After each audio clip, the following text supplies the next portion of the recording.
কি মজা লাগছে আজকে আমি স্কুটি চালানো শিখে গেছি ফার্স্ট টাইম আমি স্কুটি চালাচ্ছি তো প্লিজ বন্ধুরা ব্লগটা স্কিপ করো না ফুল ভিডিওটা দেখতে থাকো মোড়ে ঠেড়ে যদি যাই তো দেখিস ব্লগটা দেখাই দিস তো মামারা কবে কি আমি কিন্তু দিই নাই মামি আমার কাছে তো জবর ইভিনিং বন্ধুরা কেমন আছে সবাই আশা করছি খুব ভালো আছো আমিও ভালো আছি আর এখন ব্লগটা স্টার্ট করছি এখন বাজে বিকেল দুপুর 3টে বাজে দুপুরবেলা খেয়ে দিয়ে কাজ নাই বেরিয়ে পড়ছি দুই মামিতে আর ভাগিনীতে দেখো হাই যা হাতে হচ্ছে সেদিনকা ওই পুজো দিয়েছিলাম তো সে কিছু জিনিস আছে এগুলো পুকুরের জলে ফেলতে হবে তো সেজন্য এটা নিয়ে চলে আসছি যাবো একটু জমিতে তো চলো সারাদিন কি করি না করি সমস্ত ব্লগটা দেখতে থাকো আশা করছি আজকে ব্লগটা তোমাদের খুব ভালো লাগবে আর কি রোদ এই রোদের মধ্যে আমরা দুই মামি ভাগ্নিতে বেরিয়ে গেছি এই যে পুকুরের কাছে চলে এসে ব্লগটা স্টার্ট করলাম আর কি তো বন্ধুরা এই যে দেখো পুকুরে এসেছিলাম যেই যে সেদিন সাবিত্রী অমাবস্যা করেছিলাম যেই হচ্ছে আমাদের একটু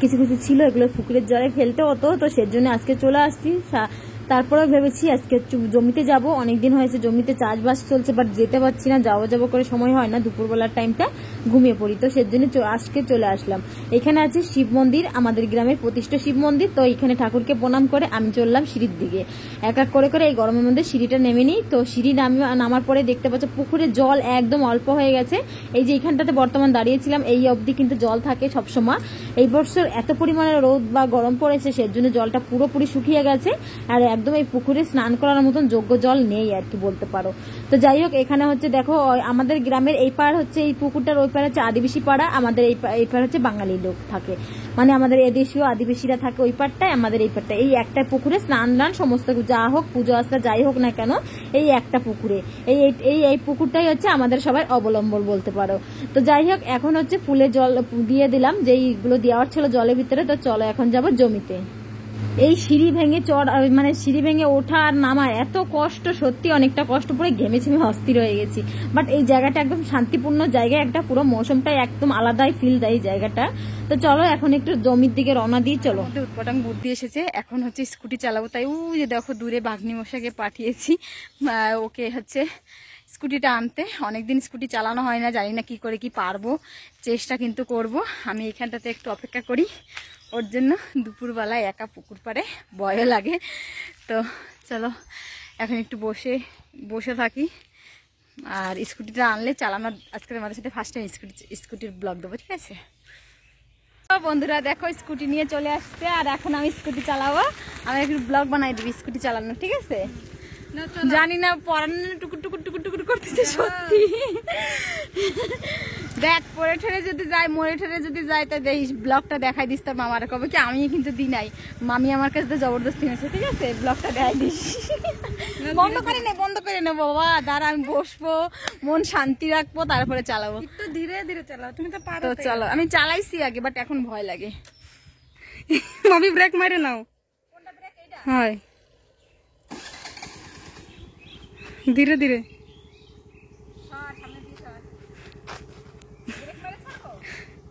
চল ধীরে ধীরে চলো ধীরে ধীরে চলাও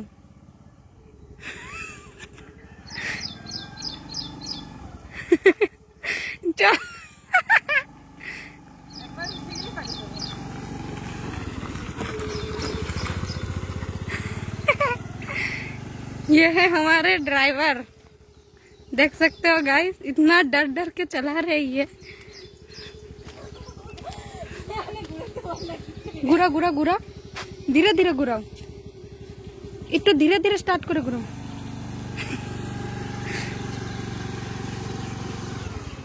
জমিতে যাবা নেই সিধা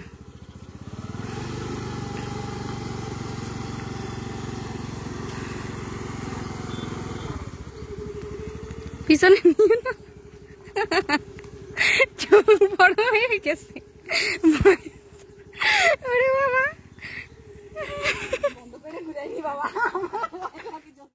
তো বন্ধুরা আমার দ্বারা তো আর বসে স্কুটিটা ঘোরাতে হলো না, তো আমি স্কুটি থেকে নামে একদম স্কুটিটা ধরে ঘোরানো হয়েছে, স্টার্ট অবস্থা একদমই পারিনি। তো যাই হোক দেখো অনেকটা কমফোর্টেবল হয়ে গেছি, 2-3 বার গুলি দিয়েছে, এখানটাতে বেশ ভালো লেগেছে। আর এখন হচ্ছে স্কুটিটা চালানোর সত্যি একটা আগ্রহ একটু অনেকটা বেড়ে গেছে আর কি। তো দেখো কতটা দূরে চলে যাচ্ছি স্কুটিটা নিয়ে। দেখো ফার্স্ট টাইম বলতে পারো, একদম ফার্স্ট টাইম স্কুটি চালানো শিখেছি। কেননা আমি আগে ওই 4 বছর আগে একটুখানি চালিয়েছিলাম, বাট যখন মিষ্টি পেটে চলে আসলো তারপরে আর স্কুটি চালাতে পারলাম না, বন্ধ করে দিয়েছি, তখন আমি প্রপারভাবে শিখিনি। বাট এখন কমফোর্টেবল, আজকে 4 বছর পরে আবার স্কুটিটা ধরেছি, বাট সেই কমফোর্টেবলটা চলে আসছে। বাট আমার একটা দোষ হচ্ছে আমি ঘোরাতে পারছি না। তো যাই হোক চলো, খুব খুব ভালো লাগছে আজকে স্কুটি চালাতে পেরে। তো যাই হোক নেক্সট আমি আবার কদিন পর পর তোমাদের দাদাভাই কালকে সানডে আছে বাড়িতে থাকবে, তো ওকে দিয়েও স্কুটিটা চালানো শিখবো। যেহেতু একদম চালানো মানুষ পেছনে থাকলে বেশ ভালো লাগে, ভয় একটু কমই লাগে আর কি। তো বন্ধুরা আজকে ফার্স্ট টাইম স্কুটি চালিয়ে একদম জমিতে এসেছি, জমি দেখতে। আর এই যে হচ্ছে আমাদের জমি, দেখো এইটুক জায়গায় চাষ হবে, পুরো জমির পুরো লুক চেঞ্জ হয়ে গেছে, মস্ত পুরো জায়গা করে দিচ্ছে। তো যাই হোক ভয় লাগতেছিল অনেক দিন, মানে 4 বছর পর আজকে স্কুটি চালানো হয়েছে। তো চলো এখন আবার একটু ঘুরতে যাবো, এখন একটু জমিটা দেখে আসি। তো মাথার মধ্যে হঠাৎ করে জমি দেখতেই আসার ছিল, হেঁটে হেঁটে আসছিলাম, হঠাৎ করে মনে হলো যে চলো স্কুটিটা নিয়ে আই। তো আমার ভাগ্নিকে আবার বাড়ি পাঠিয়েছি, আমি জমি ওই পুকুরের এখানে তো দাঁড়িয়েছিলাম, তোমাদের দেখেছো, ও বাড়ি থেকে স্কুটি নিয়ে আসলো। যাই হোক খুব এনজয় করলাম, চালানো শুরু করলাম। বাট এখন জমি যেহেতু দেখতে এসেছি, তো জমি দেখে আবার যাচ্ছি পিচ রোডে। কাঁচা রোডে ভয় লাগে, একটু রোডটা একটু খারাপ, তাই পিচ রোডটাই চলে আসছে। এটাও আবার মেন রোড, ভয়ও লাগে গ্রামের গাড়ি টাড়ি যায় নাকি। আর যেহেতু আমি গ্রামের বউ, সেইভাবে আমাকে কেউ স্কুটি চালাতে দেখে না। বাট এখানটাতে আজকে যেহেতু দুপুরবেলা, সেভাবে কেউ লোকজন নাই, ফাঁকা ফাঁকাই আছে আর কি। তো ভাবলাম যে চলো এইবার একটু মানে স্কুটিটা চালানো যাক। এটাও আমাদের জমির পাশের রাস্তা আর কি। তো এই পাশে আমাদের জমি আছে, এখানে কাকারা কাজ করছে, তো ভয়ও লাগছিল যদি দেখে আবার কি বলে নাকি, এটা একটা মনের মধ্যে ভয় চলছিল। বাট আমি পারছি, সত্যি আমার অনেকটা খুশি লাগছে, অনেকটা ভালো লাগছে। তো যাই হোক তোমরা একটু কমেন্ট করে একটু সাহসটা জুগিয়ে দিও, তাহলে আবার ভালো করে চেষ্টা করব। আর সত্যি কথা বলতে গেলে স্কুটি চালাতে পারলে বা গাড়ি চালাতে পারলে না অনেকটা মানে অসুবিধা থেকেও মুক্তি পাওয়া যায়। যেমন কি বাচ্চাকে স্কুলে দেওয়া আসা, তাকে নিয়ে আসা, অনেকটা সুবিধা হয়। বাট বরমশাই আমাকে বলে স্কুটি চালানোর কথা, বাট আমি কোনোদিন না সাহস করি না। বাট আজকে কি হলো, আমার ভাগ্নিও একটু পারে স্কুটি চালাতে, আমি ততটা পারি না, কিন্তু ওই গ্রাম থেকে বের করে নিয়ে আসলো গাড়িটা, আমি এই রাস্তার থেকে আর কি চালাচ্ছি। তো খুব এনজয় করলাম স্কুটি চালানোটা। বাট কালকে আমি আরো ভালো সুন্দর করে স্কুটি চালাবো। আর তোমরা কি দেখতে চাও অবশ্যই কমেন্ট করে জানিও। আর আজকে চালাতে পেরেছি, তোমাদের কেমন লেগেছে সেটাও কমেন্ট করে জানিও। তো চলো বাড়ি। স্কুটি চালিয়ে এই জাস্ট বাড়িতে আসলাম। তো আজকে আমার ছোট্ট একটা স্কুটি চালানো ব্লগ শেয়ার করেছি, ভেবেছিলাম একটা ব্লগ করবো, বাট স্কুটিটা চালাতে পেরে সত্যি মনটা অনেকটা ভালো লাগছে। তো অনেকে বলেছিল বৌদি স্কুটি চালানো ব্লগ করো, তো দেখো আজকে একটু করেছি। বাট আমি পরে চেষ্টা করবো ভালো করে স্কুটি চালানো আর তোমাদের সাথে সুন্দর একটা ব্লগ উপহার দেওয়ার আর কি। তো চলো আজকে আমি ছোট্ট একটা স্কুটি চালানো ব্লগ তোমাদের জানি কেমন লাগবে জানি না, বাট যেমনই লাগবে একটুখানি লাইক করে আমার একটু কনফিডেন্সটা বাড়িয়ে দিও। তো সবাইকে টাটা, পরে আবার দেখা হচ্ছে অন্য একটা নেক্সট ব্লগে। টাটা।